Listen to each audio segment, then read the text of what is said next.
The wolf has lurked in our imaginations as the very spirit of wilderness mystique and menace. In 1990, filmmaker Jim Dutcher set out to capture the first portrait of the hidden private life of a pack of wolves. He was joined by a fellow naturalist, and the two lived with a pack of untamed wolves for 6 years in the Sawtooth Mountains of Idaho.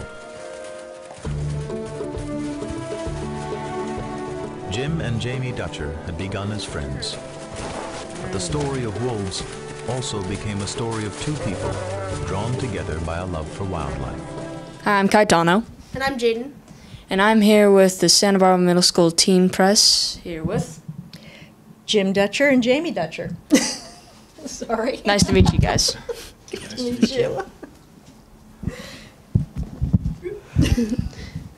We may not have a Little Red Riding Hood, but we are going to pull our questions out of a picnic basket. Ah, clever. So,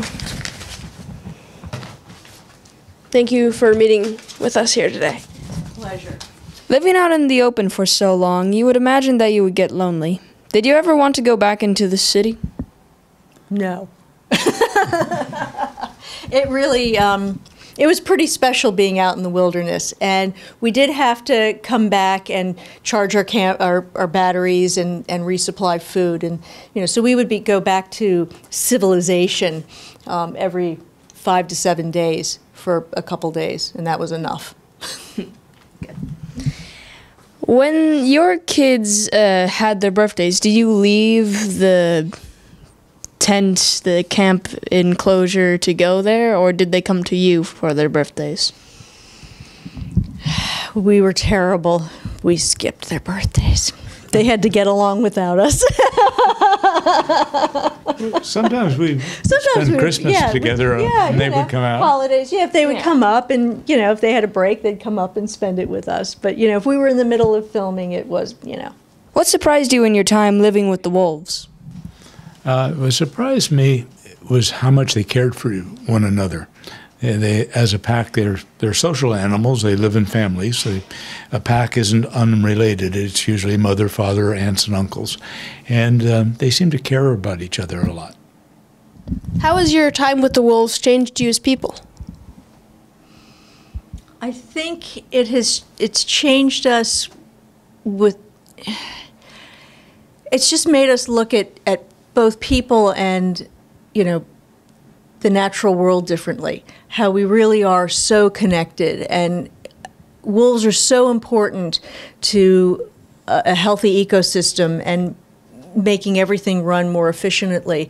I think it really makes us look at humans that, we need to do better. We need to respect animals more. We need to respect the landscape more. And I think what it really taught us is that wolves really are, they're an incredibly social family animal. And one thing wolves do that we sometimes don't is that they forgive. And we really could learn a lot from that. You said that wolves are born into the world with certain traits. What traits do you think you were born with? Oh, what traits? Maybe storytelling. I think that I'm very visual. And as a student, I struggled in school because I couldn't read very well. So that was a trait I didn't have. But I compensated by being very visual and became a photographer and a filmmaker. What traits has nature changed in you? Oh, well, I think as a young child, I was always fascinated with the patterns and colors of animals. And that made me want to photograph them, even undersea, where I was going and diving, and people didn't know very much about that. It made me want to show other people. I didn't want to kill a fish. I wanted to bring back its image. Could you tell us how you chose the names for your wolves? We chose the names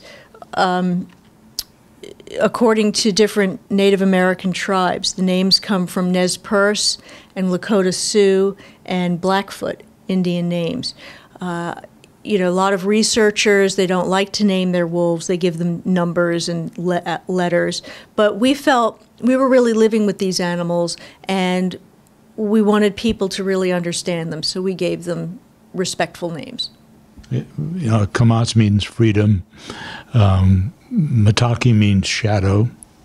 Wahatz means likes to howl. Mm-hmm. And Wyakin is spirit. Spirit guide. Spirit guide for children. The word pack has a more negative connotation than the word team. Wolves are described as being part of a pack. What's the difference between a pack and a team? Well, actually, there isn't much difference between a pack and a team because, at least I would say, because a team works together as a unit. They have, if it's a football team, they've got plays that they need to follow in order to be able to score the points. With a pack, it's the same thing. Every wolf has a role to play within that pack, and when they go on a hunt, it's just like a team. You've got the female wolves that are faster, so they tend to, run with the animals and look for the weakest animals, and then the larger males will then come in and try to bring the animal down. So a pack works as a team. But one thing that a pack is, that a team isn't, is a family. A pack is always a family. It's just another word for a family. It's not random individuals or people that have tried out for, or wolves that have tried out for the team. They're a family. They're aunts, uncles, brothers and sisters, and sometimes, they do get wolves from other areas that come in and join in, but they're a family. You said that every morning the wolves would come up and lick your faces and then go on their way. Why do you think they did that? Well, that's the way they greet each other. They would come up we'd watch them because we camped right there, and we were up before they were sometimes. And a subordinate wolf would get up and go over and lick the faces and the muzzles of all the wolves, and especially the alphas. And they always greeted each other like that, and they did that with us too. What do you mean when you say that wolves are weary animals? Wary? Wary animals. Wary. They're shy. They're very afraid. They're afraid of humans. And to get into their lives, we had to gain their trust, and we did that by raising them as puppies. And so we were there bottle feeding them when they started opening their eyes, and that developed this trust. We're middle schoolers. Some say we sacrifice our true selves to be part of a pack.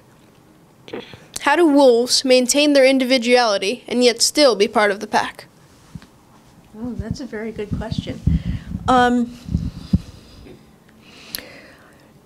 Rudyard Kipling said that you don't have a wolf without the pack, and you can't have a pack without the wolf, or something like that. It was similar.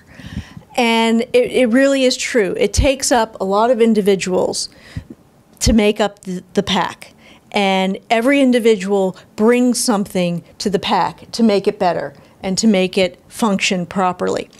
But a wolf that is a single wolf, that is not part of a pack, isn't complete, and they have to have that pack.